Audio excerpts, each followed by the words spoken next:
Y el primer ponente de la tarde le damos la bienvenida a René Tellez desde México. Buenas tardes. Buenas tardes, es un gusto y un honor estar en estas jornadas tan importantes. Y gracias a todos. Atlántico.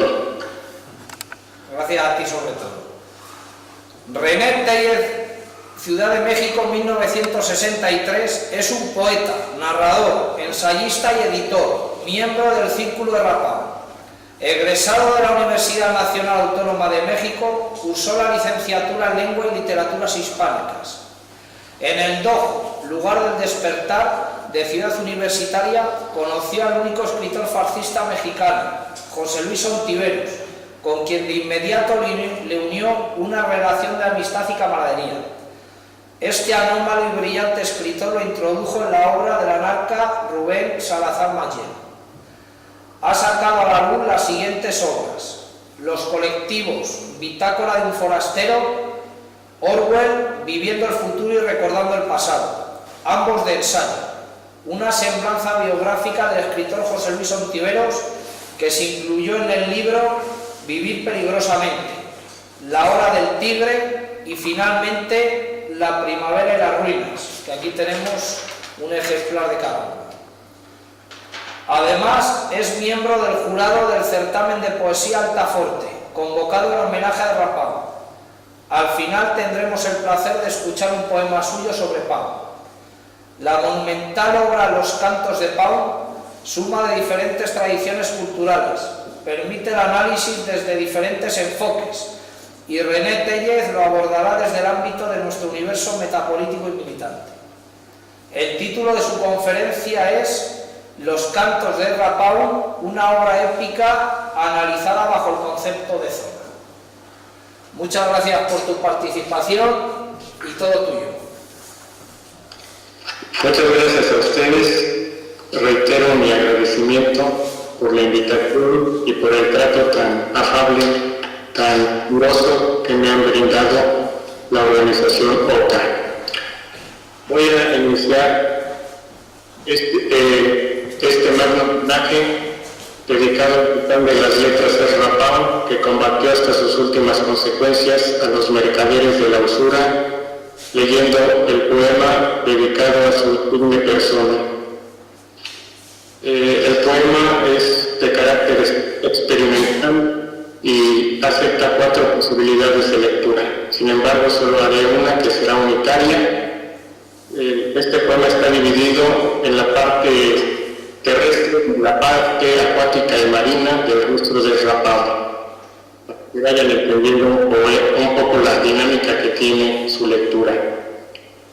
El rostro desafiante del Rapao es un paraje desértico, es un paisaje marino, donde sus arrugas interminables se suceden como médanos de arena, se agitan como un encrespado oleaje, hasta disiparse en el manantial de sus ojos, hasta sumergirse en el torbellino de su mirada. Es el puerto donde se pierde y refleja un azul límpido y celeste, un verde de agua marina translúcida, de cuyo marcado entrecejo y de cuyo ceño fruncido emerge una nariz rectilínea como el pico de una grulla danzante, como un delfín que salta entre las olas. Los hombros que flanquean su augusto semblante son un laberinto pétreo, son un arrecife coralino, y entre la maleza de su bigote y su barba, y entre las algas oscilantes de su barba y bigote, revolotean los pájaros de la lucidez, zigzaguean los peces del inconsciente, la desesperación y la locura, mientras sus labios apenas emergen como una insondable hendidura, como los vestigios de un navío griego que penetra en los abismos de la tierra, hundido en el turbulento océano, en cuya abismal hondura brota el magma incandescente, descansan los lingotes de oro, de las palabras de este héroe insigne, de los cantos de este antigua era. Su faz, surjada por un mapa escultado con profundos pliegues, es una caminata movediza, es una progresión de peldaños que encaminan el suto ramaje, que conduce a los mecidos sargazos de la agitada y revuelta cabellera, al tiempo que resuena el laúd de mis versos, mientras escucha la cítara de mi poesía, en honor de este hombre excepcional, que combatió a los mercaderes de la usura, que enfrentó los lacayos del rey Midas. Así emerge hoy, estremeciendo nuestra existencia efímera, incitándonos a una resistencia heroica, el rostro desafiante del rapado. Bueno, como bien,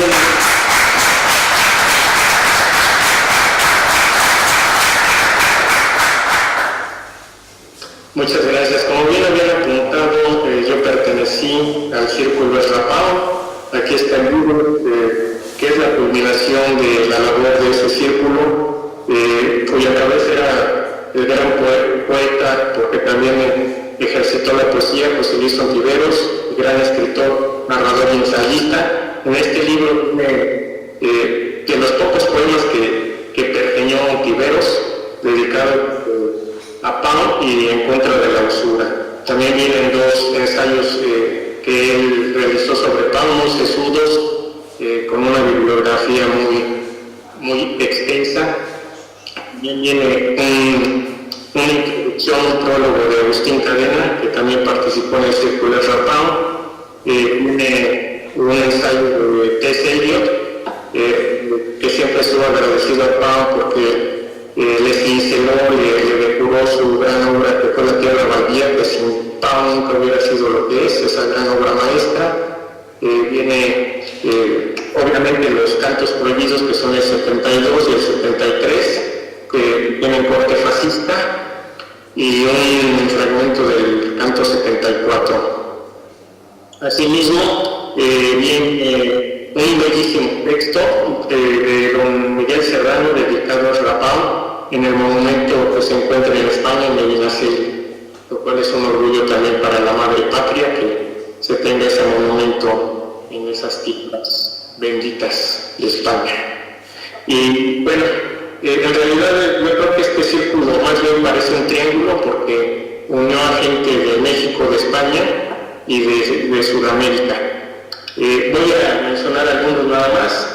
De México, la esposa de Ontiveros es Julieta Latorre, ahora viuda. Está Agustín Cadena, Juan Pablo Herrera Castro,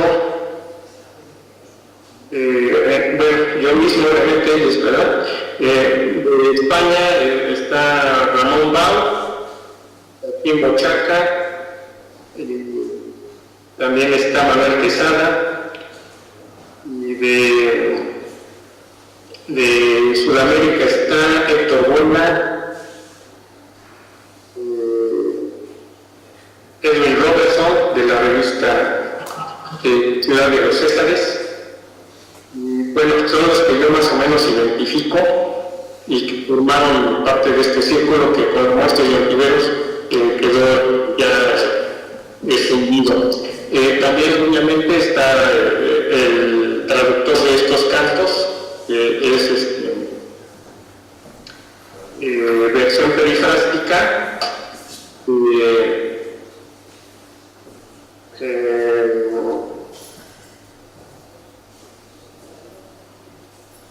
y lo tengo el nombre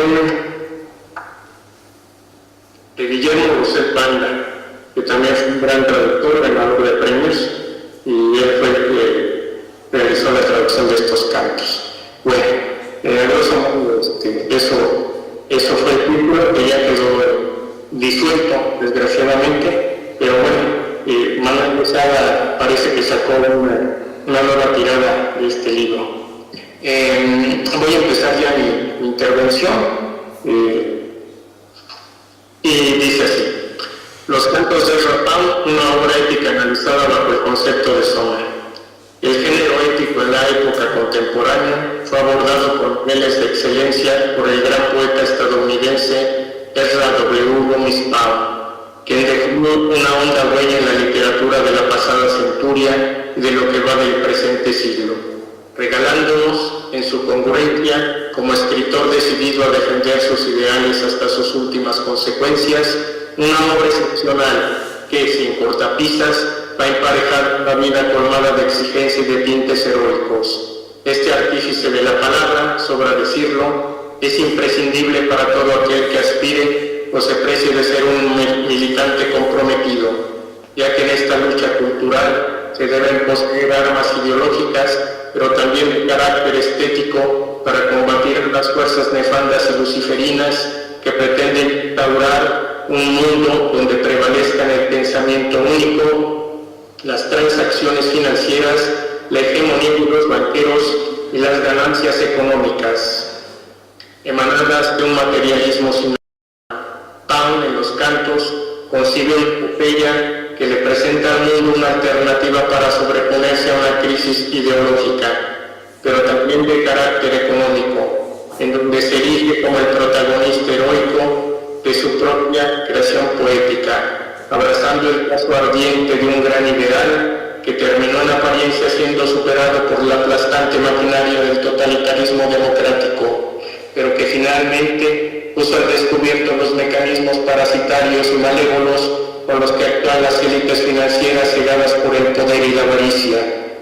En este ámbito, su producción literaria pertenece al bando de los que padecieron en carne propia el martirio y la derrota fáctica, pero también de los que consiguieron, aun muriendo, la más grande victoria del espíritu, de tal suerte que en esta época moderna y en constante erosión se agigante su figura, lo cual nos evoca símbolos que conectan con el héroe homérico y con sus vicisitudes, pero también con el inconsciente colectivo de la humanidad y con nuestro ser más profundo, ayudándonos a superar las pruebas que se nos impongan desde lo alto en el viaje heroico de nuestra propia existencia.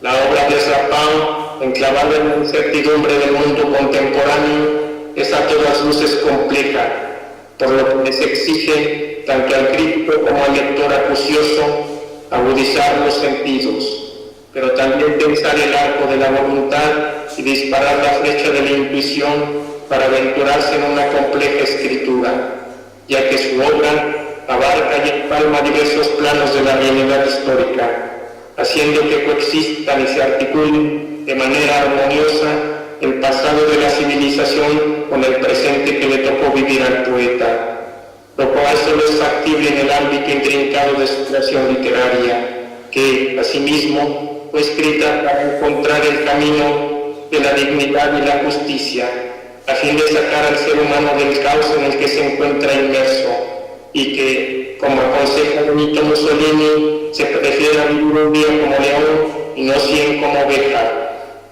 Para llevar a cabo dicha consigna hay que oponer los valores de la honestidad y la entereza que enarbola en su estandarte la caballería del espíritu, la cual siempre ha mostrado una actitud intocable frente a las tentaciones perniciosas de la usura.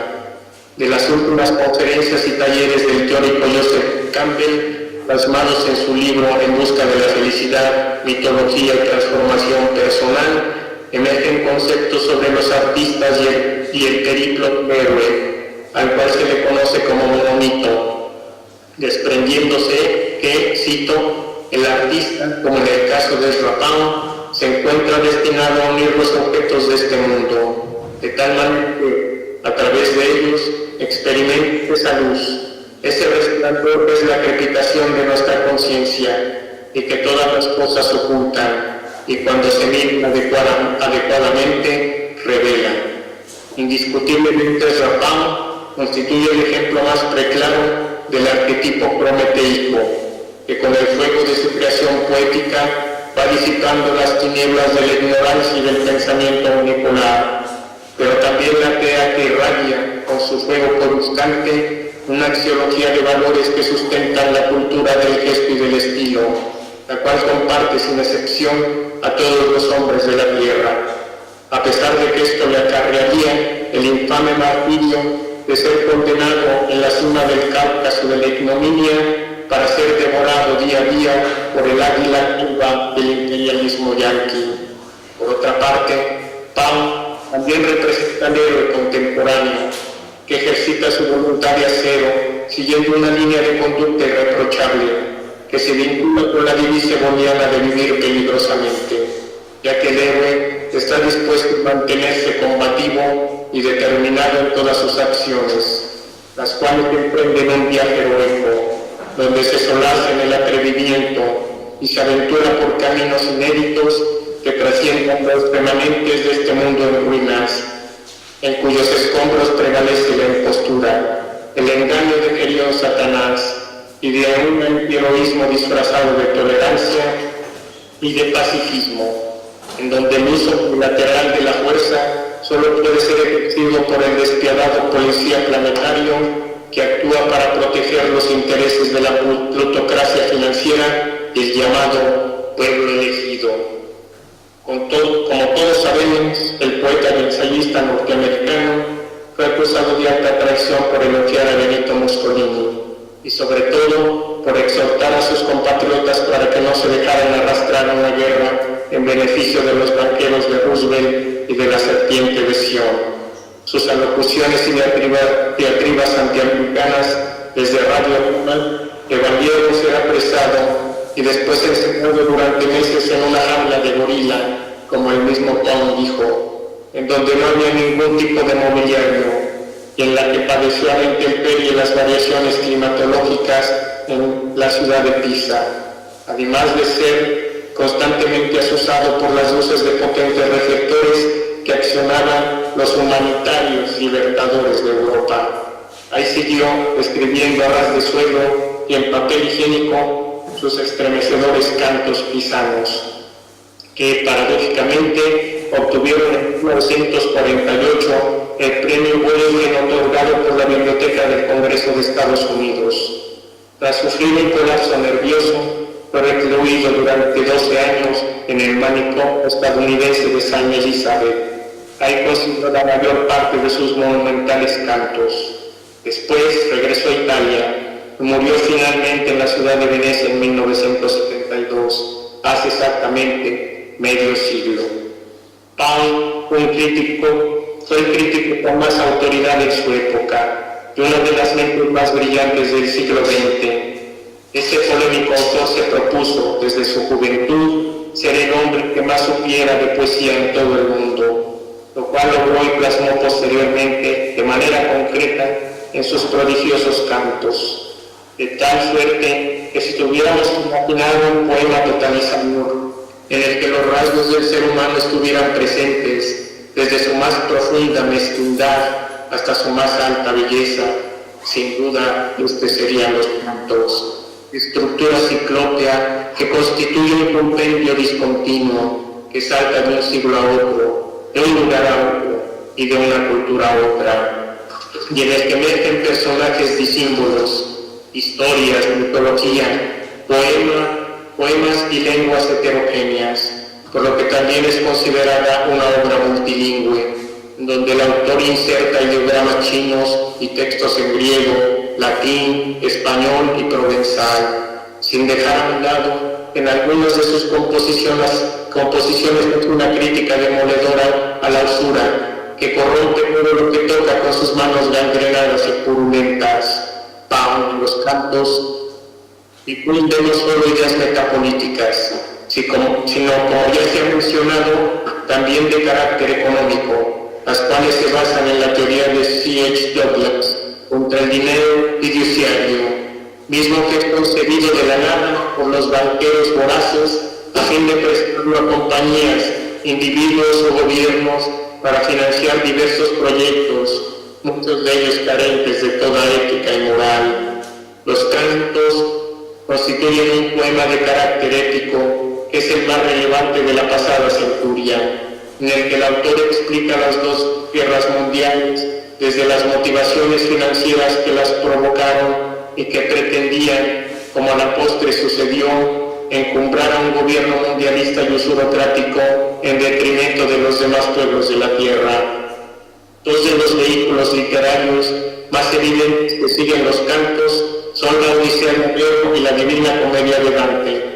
En estas composiciones aborda innumerables asuntos, como las historias de Malatesta, John Adams, los emperadores chinos, mongoles y romanos, así como las referencias a las dos grandes guerras mundiales. Todo ello presentado con una técnica común, la cual se va complejizando con la incorporación de otros códigos visuales como los ideogramas chinos. Parece que el propósito de Pound fue reescribir una suerte de historia universal común a todos los seres humanos. No obstante, en paralelo a la escritura de esta obra enciclopédica y crisoelefantina, se tratan de los cantos dedicados a John Adams, a los denominados cantos fascistas y posteriormente a los intitulados como cantos pisanos, convirtiéndose el propio Pound en el protagonista de su epopeya literaria. Las composiciones de los cantos podrían en un momento cambiar de orden o mezclarse sin que se alterara su esencia, la congruencia y totalidad de la obra, la cual abarca casi 50 años de la producción literaria de Pound, la cual revela que esta era moderno se escribió bajo un flujo de mitos unitarios que le brindan uniformidad a su magno trabajo poético. Atípicamente para Pound, en los cantos 72 y 73, denominados prohibidos o fascistas, concluyen de manera positiva y con cierto entusiasmo por la posible victoria del fascismo, en donde también hace una referencia notable a los fantasmas de Filippo Tommaso Marinetti y de Guido Cavalcanti, pero también una crítica mordaz a figuras como Roosevelt, Churchill y Eder, a quienes critica y califica como bastardos pequeños judíos. Tullio Bruniolo, académico de la Universidad de Padua, afirma que estos cantos son el único ejemplo notable de poesía épica en la literatura italiana del siglo XX.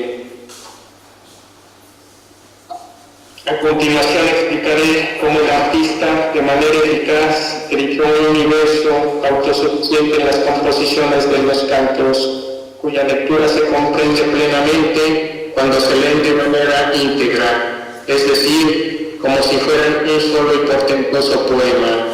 Ahora bien, ¿cómo puede ser que esta enorme y heterogénea cantidad de secciones o cantos conformen una unidad?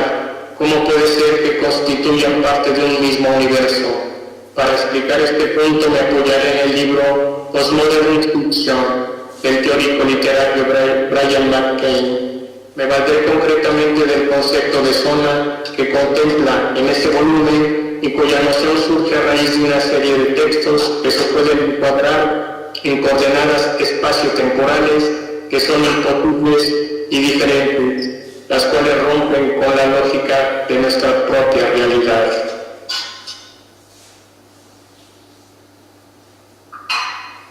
Después de esto, McCain, tomando prestado un término de Michel Foucault, llama a estos espacios ficticios e impensables heterotopías, que son espacios que constituyen propiamente un mundo. Sin embargo, McCain sugiere, cito, en divergencia con este punto de vista, podríamos tratar de evitar el uso del término mundo en esta relación, y en cambio, seguir la práctica de varios escritores posmodernos que han encontrado un nombre diferente para este tipo de espacio heterotópico al que llaman zona. Así pues, la zona se define como un lugar imposible que, debido a que no está construido a partir de la imitación de la realidad, no puede tener una entidad consistente más que dentro del texto.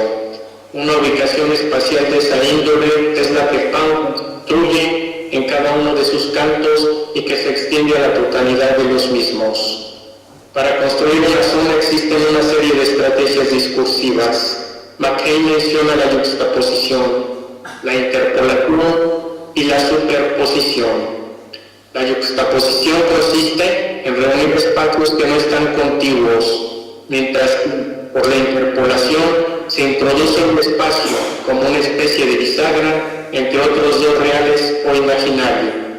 Por su parte, la superposición se manifiesta cuando a un espacio se le sobrepone a otro y se funde en uno solo. Para crear los cantos esta zona de construcción titánica, Pound utiliza las estrategias antes mencionadas.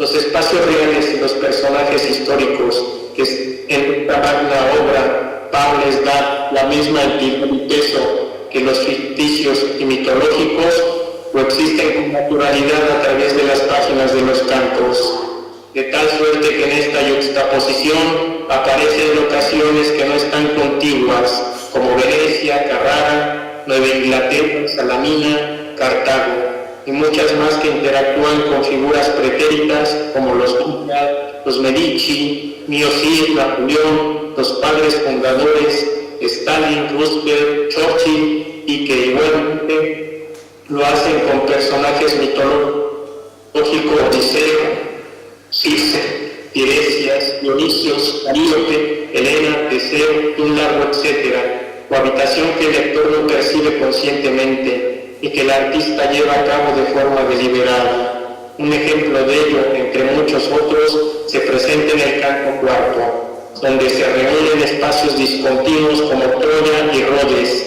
que es una comuna francesa en la región de Occitania. Cito: Troya apenas el rescoldo de un montón de piedras liminares. Lo que hay en el plato es el corazón de Palestine, y ella se dirigió a la ventana. La delgada barra de piedra blanca se balanceó un instante y el viento proveniente de Rhodes se embolsó en su manga. Este fragmento es una de tantas historias que Pau borra y en la que Guillén de Cabestán, que era un trovador provenzal, muy apuesto, enamora a Saurimunda, que es la esposa del noble y rico Ramón de Castel-Rosselló. Entonces, al enterarse Rosselló de este amor que era prohibido, le prepara un platillo selecto a Saurimunda, y ese platillo era el corazón de Cabestán. Entonces, a eso se refiere este fragmento de los cantos, lo cual es una historia que se pierde en la leyenda, porque después se hace una investigación y Saurimunda se casa posteriormente y Cabestán vivió todavía algunos años más. Bueno, este es un paréntesis.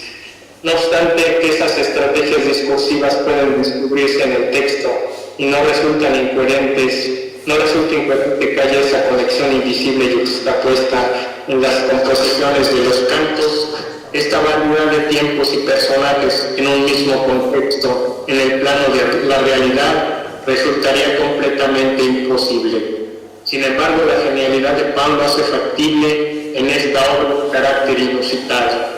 Además, en los cantos se manifiesta un vínculo de interpolación, en el que quedan unidos acontecimientos, lugares y personajes de símbolos que, como ya hemos mencionado, pueden ser ficticios o reales, y que se pueden encontrar alejados en el tiempo, ya sea mítico o histórico, por lo que, siendo dispares, se reúnen en una misma zona. De esta manera, coexisten también en el canto cuarto, por dar un ejemplo, la destrucción de Troya, un tiro en el bosque Tacasaro, la ciudad persa de Patana, alternando con personajes mitológicos como Acteón, Artem, Danae, mezclándose con figuras históricas y reales, entre las que se encuentran los poetas Sogyo-ku, que es el nombre japonés del poeta Soyu, Guido Cavalcanti y Guillén de Cabestán. Todos ellos desfilan alternándose con absoluta naturalidad, siendo esta fórmula replicada en la mayoría de los cantos. Veamos una cita del canto referido para ilustrar esta interpolación. Cito: Sogyo-ku decía: este viento, Señor, es el viento del rey. Este viento es el viento del palacio, que sacude los imperiales surtidores de agua. Los camelleros se sientan en la curva del rellano de la escalera. Desde arriba contemplan la katana de trazadas calles. Taná, taná, qué viento es el del rey. Hay unos como lo japonés, lo persa y lo griego se unen en esa interpolación. Por último, Pound utiliza la estrategia de superposición cuando a un lugar que puede ser verdadero o mítico se le sobrepone otro espacio geográfico, como en el canto 21. Cito: Valle por debajo del día crece con los pinos de Isén, como el Nilo sube con Inopos. El Nilo obviamente está en Egipto y el Inopos es un río, la isla de Delos, en Grecia. Estas estrategias son de una importancia capital, ya que gracias a ellas queda patente que cada composición y canto no es un universo completo y cerrado, sino más bien una zona que es un fragmento de otra megazona. Esta relación de vasos comunicantes y de hilo conductor que existe entre las composiciones integrantes de los cantos también se refleja en la repetición de motivos y de personajes, como en el caso paradigmático de Odiseo, el cual aparece frecuente o mencionado, entre otros, en los cantos 1, 6 y 34. Cito: Y él, vigorizado con la sangre, dijo Odiseo: retornarás atravesando un Neptuno hostil por oscuros mares, perderás a todos tus compañeros. Esto es del canto 1. Lo que tú has hecho, Odiseo, sabemos lo que tú has hecho. Canto 4. Cuando yacía enamorada de Circe, oía una canción así: una pantera gorda yacía a mi lado. Allí muchachas hablaban de fornicar, las bestias hablaban de comer, todos aletargados. Canto 4. Poner de relieve estos recursos empleados por Pound no es un capricho inútil, sino una manera de atisbar en la comprensión y en la genialidad de los cantos, a fin de entenderla como una obra unitaria, ya que posee una coherencia indiscutible y conforma un solo universo literario y vital. Gracias a la noción de suma, es posible entender lo antes mencionado con mayor claridad, así como de qué manera cada canto de los 116 escritos del poeta de Idaho constituye un pequeño fragmento de un solo y gran poema que posee un carácter monumental. Podemos afirmar sin temor a equivocarnos que cada canto constituye en sí mismo una zona y que desde el primero que gestó Pound, su esquema y estructura se replica en una especie de onda expansiva que se multiplica en forma concéntrica hasta la última de sus composiciones, como en un juego infinito de espejos. Dicho de otra manera, podemos concluir que cada canto es un microcosmos cuya fórmula se multiplica y transfiere a todo el macrocosmos que constituyen los cantos. Por lo aquí expuesto, considero que en la historia de la literatura no existe un libro de creación poética como los cantos de Ezra Pound, ya que, a diferencia de todo lo antes y después escrito, esta obra reúne lo mejor de cada una de las tradiciones literarias humanas y lo que es más revelador en sus propias lenguas.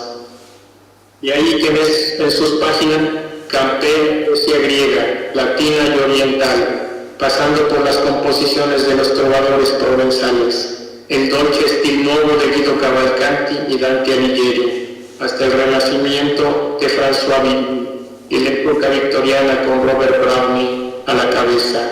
Solo Pound, dijo Eliot, refiriéndose a estos autores, es capaz de verlos como seres vivos y como sus contemporáneos. Por otra parte, Joyce expresó de Pound que en esta obra majestuosa escribe todo de todo. Mediante la conexión profunda y secreta de las palabras, es como los cantos emergieron de la pluma de Ezra Pound, brotando de su mente y de su corazón atormentado, repletos de símbolos y recobrando la fuerza original de la creación. En ellos volvieron a surgir nuevamente el ritmo y la armonía, como un caldo nutricio donde el rapsoda gestó su verdadera y gran poesía. El tono que domina en los cantos transmite una obra que se abre a los caminos épicos, en donde el poeta se desenvuelve bajo una luz diferenciada y como un águila que atisba los abismos, encuentra su interior para combatir a la usura y desarrollar el gran estilo, es decir, el arte que tiende a convertirse en un modelo de belleza y de voluntad indestructibles. Muchas gracias, con esto concluyo. mi intervención.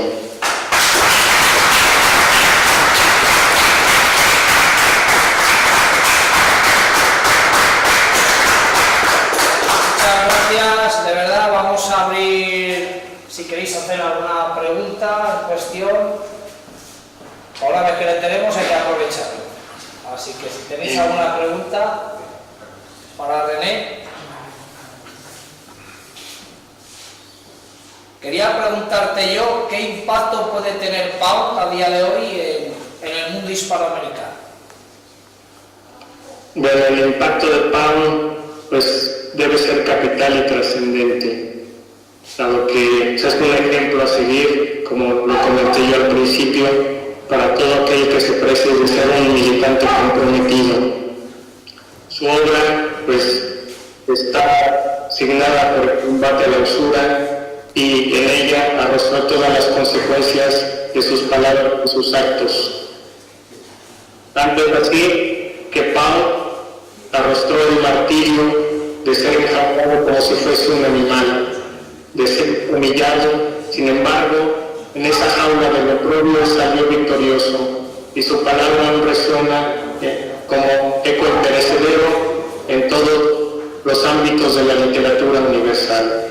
Yo creo que la trascendencia de Pound es esa, es un espíritu indoblegable, es una armadura limpia que quiso combatir, a lo mejor de una manera ingenua, a los mercaderes de la usura, a los varones del dinero. Sin embargo, su figura aún se agiganta cada día por ese arrojo que no han tenido más que pocos seres elegidos. Además de que fue un artista portentoso e inigualable, que todavía pues, nos preguntamos cómo pudo crear esa magna obra que son los cantos. Hay un punto de Marcel Schwob sobre Paolo Uccello, en el cual se le cuestiona a Uccello el por qué emplea tanto la perspectiva, porque sus cuadros se basan básicamente en esa obsesión. Entonces, ver todos los ángulos, los caballeros que van en procesión en sus corceles negros, cómo los representan desde tantas posibilidades de ángulos, yo eso lo transfiero un poco a lo que son los cantos, porque Pound también trató de abarcar todas las perspectivas, todos los ángulos poéticos, humanos, históricos, para crear esa obra portentosa, que a veces el portentoso también puede caer en lo monstruoso. En este aspecto también el Aleph de Jorge Luis Borges es un poco quizá una imagen de lo que podrían ser los cantos, ese punto donde está todo el tiempo presente y futuro, y donde convergen esas coordenadas espaciotemporales que unen áreas y zonas tan complejas y diversas. Yo creo que la obra La herencia de Ezra Pound sigue vigente y lo seguirá por mucho tiempo mientras haya la inconformidad del ser humano, mientras se combata a la injusticia, a la ignominia y a la usura. Creo que ese es el gran legado de Pound, y debemos tomar también nosotros ese estandarte y esa pera luminosa, porque siempre se atisban luces de un nuevo amanecer, y que el alma está apuntando en el cenit. Gracias, eso es lo que puedo contestar. Gracias. ¿Alguna pregunta más? Nos damos por concluida esta charla de René. Muchas gracias por tu tiempo desde México, y vamos a hacer un breve descanso de 10 minutos, cuarto de hora, y vamos a la siguiente, que será la presentación de la novela. Gracias, René.